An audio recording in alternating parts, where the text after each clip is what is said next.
Hello everyone, and welcome to part 7 of The Firework Maker's Daughter by Philip Pullman.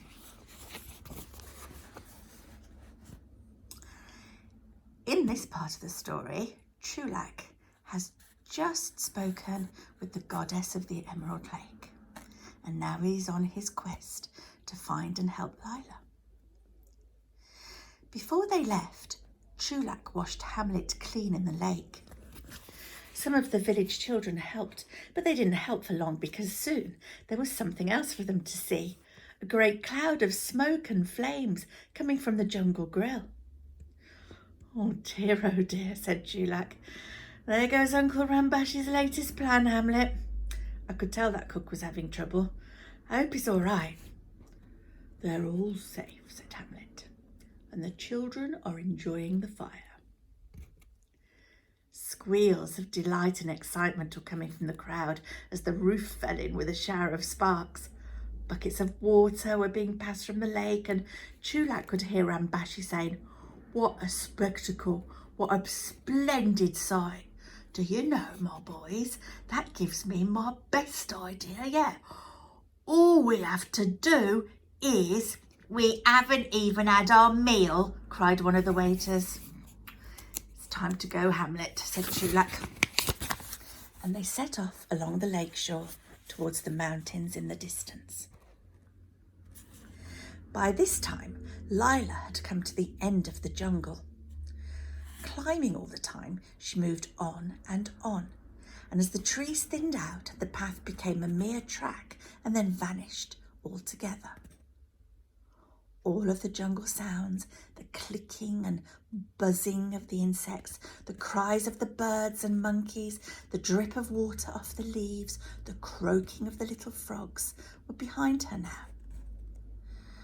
When she'd heard them, she'd enjoyed their company, but now there was nothing except for the sound of her foot on the path and the occasional rumble from the mountain, which was so deep that she felt it through her feet as much as she heard it through her ears.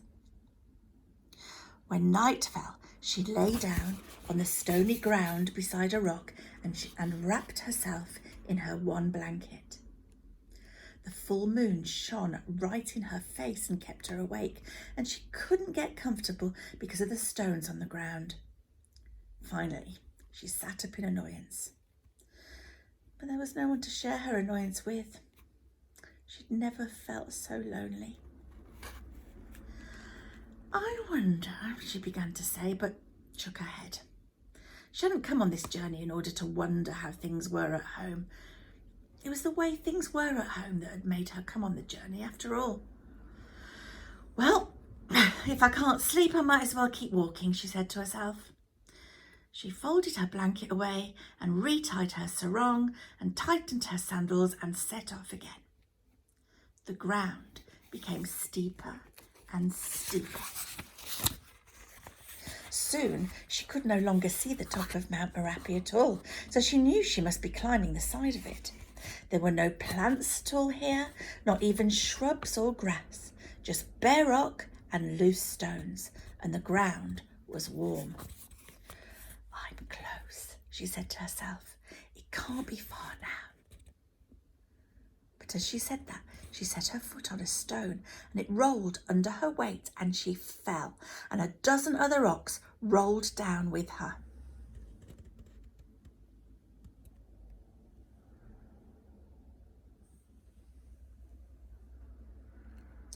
All the breath was knocked out of her, and she had none left to cry out with as the rocks pummeled and battered her.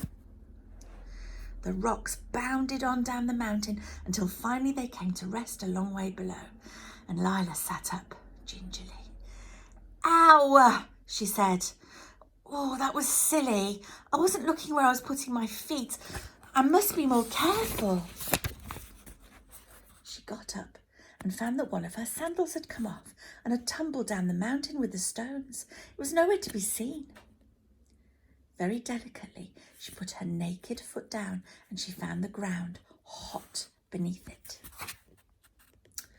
Well, there was nothing she could do about that. And hadn't she come seeking fire? And hadn't she burned herself time and time again as an apprentice? What does she need delicate feet for anyway?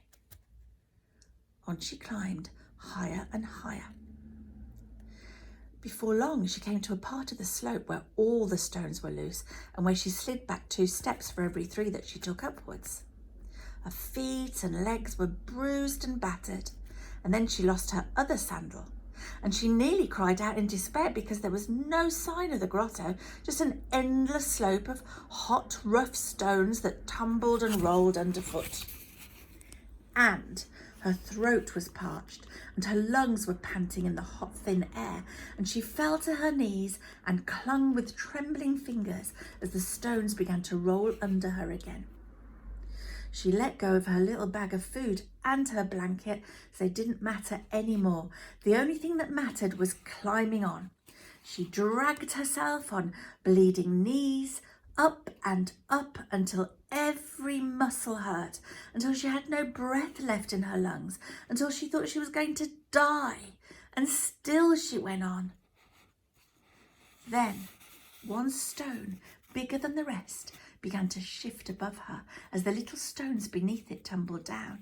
It slid and rolled towards her, and she had no strength to move, but at the last second it bounded over her and rolled on down the mountainside in a cloud of dust and pebbles.